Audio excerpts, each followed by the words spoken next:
Somebody talk to us. We're bored. We're in isolation. Somebody call us, please. Please. Am I sounding desperate now? Desperate. I'm sounding sad and desperate. I am sad and desperate. Call us. Well, then that is exactly what you're nailing. Area code 818-643-1441. Eric Roberts, come do us a trumpet noise.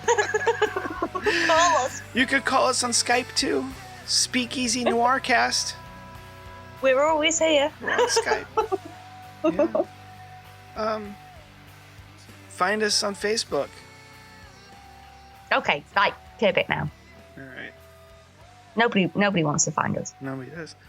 But there's a really cool feature on Anchor where you guys can just click the message button and leave us a message. Do that. Talk to us. We're bored. God, please somebody send Jason a message of abuse. I'm in isolation. Somebody help. Help me. Hey, do you know what I found was really interesting? No. That this was shot in 13 days. Okay, yeah. That's pretty cool. This film was 13 days. 13 days! Yeah. I mean... And people tell us we can't shoot in like 50. Wow.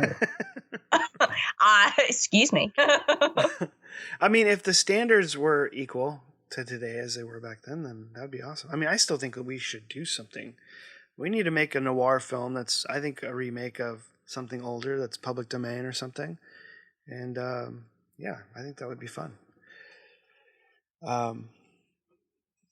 We need more noir films in the world. Some newer stuff, you know? We do. Not just neo-noir. We need some classic feeling noirs. There's a gentleman... And also, we need to do something because what I'm currently doing with my time on my day off is building my husband a beer chair out of beer cans.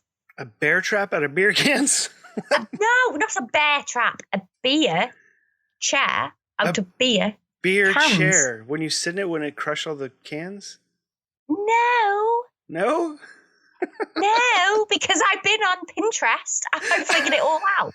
Okay. All right. So we need pictures of this beer chair. I will when it's, when it's done. No, we need progress pictures. Okay? No, we do not. We need do. Progress we need pictures, progress I got pictures. myself tangled in sellotape the other day. Yes, So that's exactly what we need. We need those pictures to post on on the episode. This is not fair for you to keep this gloriousness from us and the listeners. This is not okay. Nobody wants to see me. Everybody wants to see that. What, are you kidding me? Everybody wants to see that. We're bored. God. Oh, it took me like 3 hours to get out of it as well. Because my daughter was like there with the scissors, like, no, I'm not cutting you out. Oh, fucking help me. Okay. She's like, oh, you remember when you wouldn't get me that ice cream from the shop? Oh, yeah, be careful. She might cut your hair. Oh, my God. When she came at me with scissors, it was like psycho. I'm not going to lie.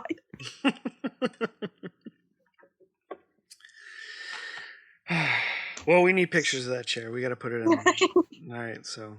And if you won't give them to me, I'll contact Lily or Street, and they'll give them to me for sure. Oh, God, they will. Yes, they will. Absolutely. So yeah, again, I don't know what I'm thinking. I'm pretty sure it's this movie, but Carly says I'm wrong. Somebody call us and let us know. I feel like you're going to sit on the line waiting for somebody to ring. I'm waiting right now. Nobody's calling in. This isn't a live show. What's wrong with me? Yeah, so why don't you tell us about the twist in this movie? There's a twist. I love twists. And I thought it was amazing. Because I genuinely didn't see it coming. And I'm normally quite good with twists because my mum's she's like that annoying person that when you're watching The Sixth Sense, she sat in the cinema going, oh, he's dead. And then walks out within the first 10 minutes. She's that person, right? Yeah. And I didn't see it coming. I was like, oh, shit, the nice blonde lady is actually the lobster wife. That was such a good flip because of what he thought about that type of person. Obviously, the police lady played up to that. Uh-huh. So she was trying to test him. And then when it turned out that actually the really nice woman that you've been interacting with was the person that you thought would be an absolute arsehole. I loved it. I thought that was great. Didn't they needlessly put him in danger, though? Well, yeah. I mean, that's pretty fucked up. Right? Well, yeah.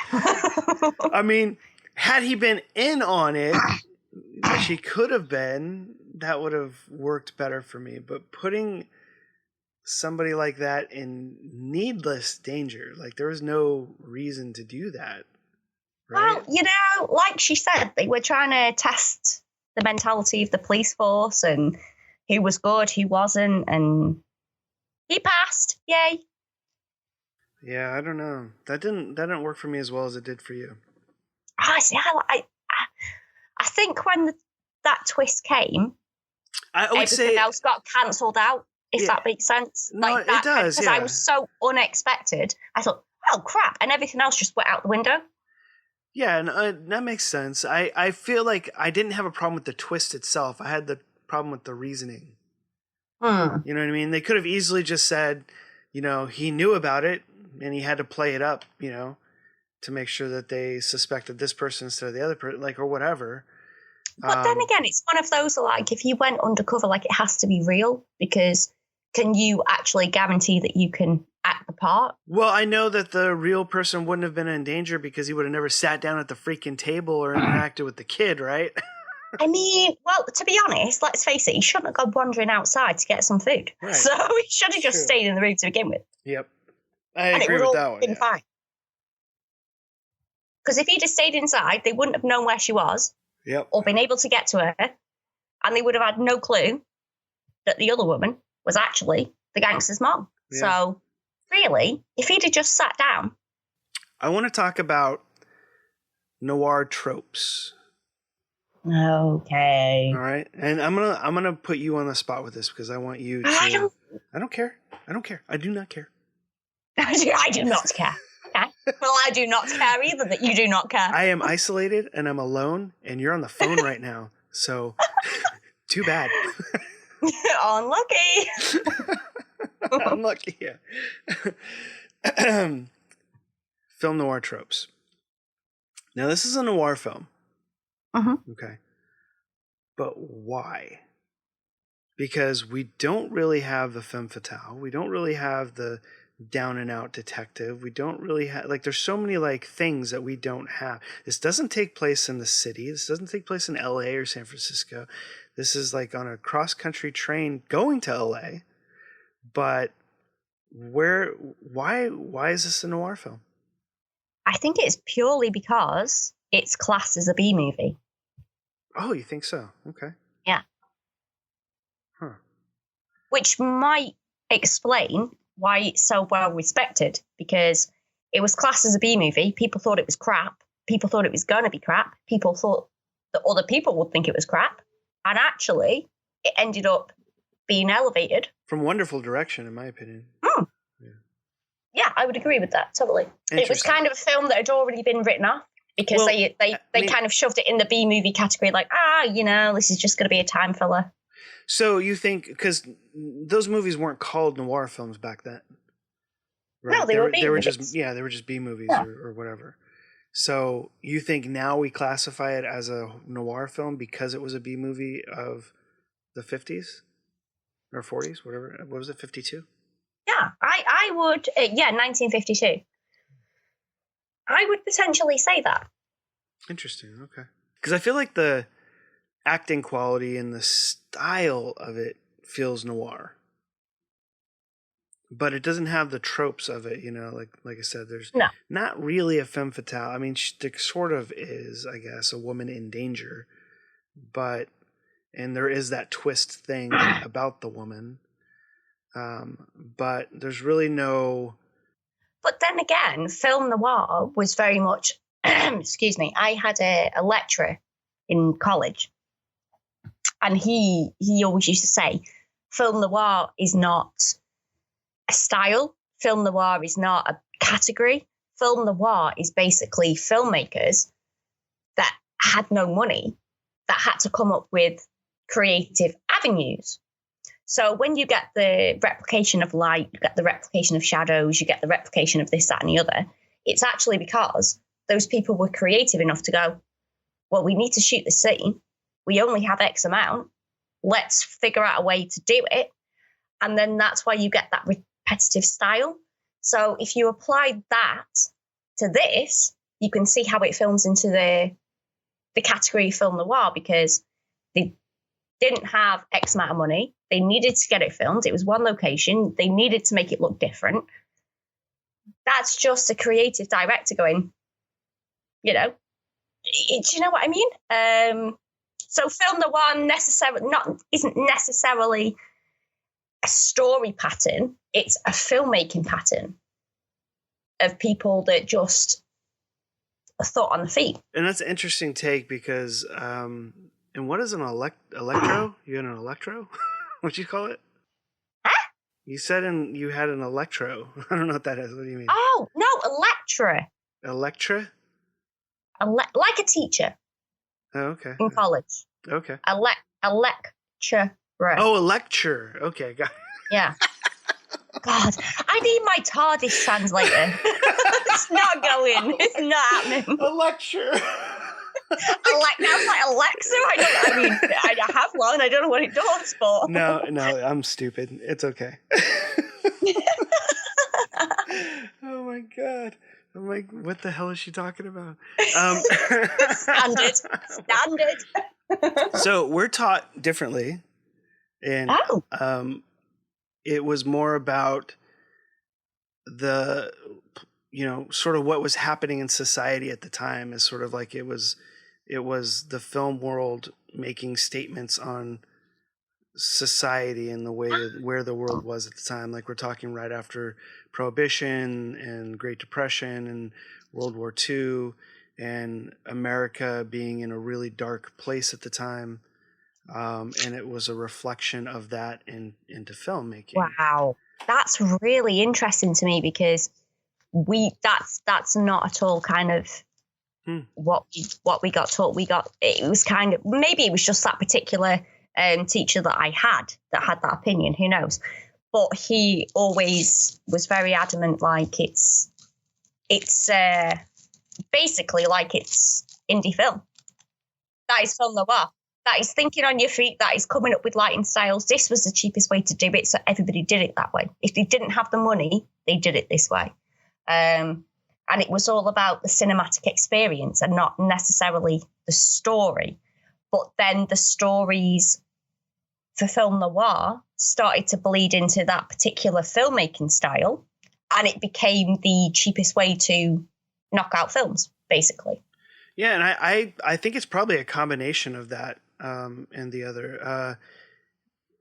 Because, I mean, I can see it, because these are still studios. Like, these were not independent films, like, as we know them today.